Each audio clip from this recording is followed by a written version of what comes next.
کثرت کے ساتھ جنہوں نے حدیثوں کو روایت کیا ہے اور حدیث کے اندر ان کا عمل موجود ہے. ظاہر ہے انہوں نے جو حضور سے دیکھا وہی کیا.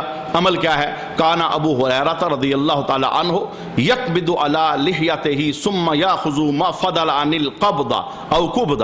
حضرت ابو ہریرہ رضی اللہ تعالی عنہ کا معمول تھا کہ جب داڑھی ایک قبضہ سے زیادہ ہو جاتی، ایک مٹھی سے زیادہ ہو جاتی، یہ ٹھوڑی کے نیچے سے وہ مٹھی کے اندر لیتے، جب ایک مٹھی سے زائد ہو جاتی تو اسے کاٹ دیتے.